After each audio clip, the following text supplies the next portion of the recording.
के साथ हम शेयर कर रहे हैं आपके साथ ब्रेड क्रम्स की रेसिपी। बहुत ही आसान सी हम बना रहे हैं जी। डबल रोटी के किनारों से जो बचे हुए किनारे होते हैं उनसे ब्रेड क्रम्स आपको बनाना सिखाएंगे। मैंने ये डबल रोटी के किनारे जो है वो लेके मैंने इसको जो है वो 2-3 दिन तक खुले बर्तन में रख दिया था किचन में ही। ये देखें अब ये बिल्कुल खुश्क हो गए हैं। ये देखें बिल्कुल खुश्क हो गए हैं। मैं माजरत चाहती हूँ कि मेरा गला थोड़ा सा खराब है तो आपको ये आवाज बर्दाश्त करनी पड़ेगी। अब मैंने इसे ग्राइंडर जग में डाल रही हूँ। बस अब मैं इसे जग में डाल रही हूँ, ग्राइंडर जग में। हमारे चैनल को सब्सक्राइब कर दें और बेल आइकन को प्रेस कर दें ताकि आपको वीडियो का नोटिफिकेशन मिल सके। अब मैं इसे बस ग्राइंड कर लूंगी। ये बिल्कुल खुश्क हो गया है तो इसलिए हमें मजीद कोई भी खुश्क करने की जरूरत नहीं पड़ी। अब मैं इसे ग्राइंड कर रही हूँ।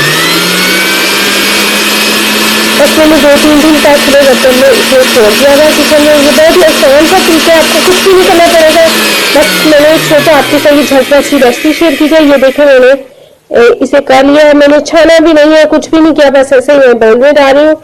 अब मैं देखती हूँ कि इसमें अगर कोई पीस रह गया है तो वो मैं निकाल लेती हूँ। ये देखिए बस ज्यादा नहीं है, तो कुछ ही है, देखिए मैं निकाल लेती हूँ और फिर हम इसे दोबारा ग्राइंड कर लेंगे।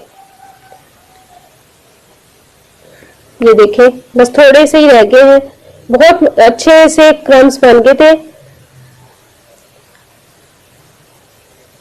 ये बहुत सी फास्ट सी और बहुत ही आसान सी रेसिपी थी तो मैंने सोचा आपके साथ शेयर कर दी जाए।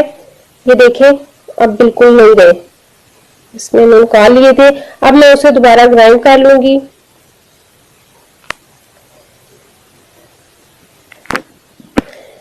मेरा गला थोड़ा सा खराब है तो आवाज से यकीनन आपको अच्छी नहीं लग रही होगी, तो बस कुछ दिन है गला ठीक हो जाएगा। तो ये मैंने उसमें जो निकाल लिए थे वो भी मैंने ग्राइंड करके डाल दिए।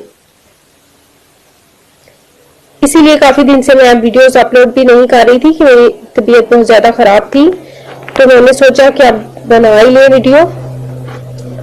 ये देखें कितने हमारे खस्ता से और मजेदार से क्रम्स हो गए तैयार। आप इसे जार में या किसी भी बोतल में डाल के रख लें और आप जब भी कोई चीज फ्राई करें तो उस पर ब्रेड क्रम्स लगा के फ्राई करें, बच्चों के लिए लंच बॉक्स के लिए या जो भी, और आपके क्रम्स रेडी हो जाएंगे। क्योंकि हम जब भी सैंडविच बनाते हैं या हम डबल रोटी के या जो भी हम सैंडविच वगैरह बनाते हैं तो हम उसके किनारे उतार देते हैं, तो आप उसको एक जगह महफूज कर दिया करें और बाद में उसे क्रम्स बना लिया करें। आपको हमारी रेसिपी पसंद आई होगी। अगर आपको पसंद आई है तो जल्दी से हमारे चैनल को कर दे सब्सक्राइब और बेल आइकन को प्रेस कर दे। हमारे वीडियोस को लाइक और शेयर करें और साथ ही साथ जी अपने दोस्तों के साथ हमारे वीडियोस को ज्यादा से ज्यादा शेयर किया करें। इससे हमारी हौसला अफजाई होती है। मुझे यकीन है कि आप हमें कमेंट करके अपनी राय से जरूर आगाह करेंगे। मैं आपके कमेंट का बहुत शिद्दत से इंतजार करती हूँ कि आप क्या राय देते हैं। अगर आप मजीद कोई वीडियो देखना चाहते हैं, कोई रेसिपी देखना चाहते हैं तो आप हमें जरूर कमेंट करके बताएं। हम मजीद आपके लिए बहुत अच्छी सी रेसिपियां ला रही हैं। मुझे यकीन है आपको वो पसंद आएंगी। इसके साथ ही मुझे यानी आयशा को दीजिए इजाजत। अल्लाह हाफिज।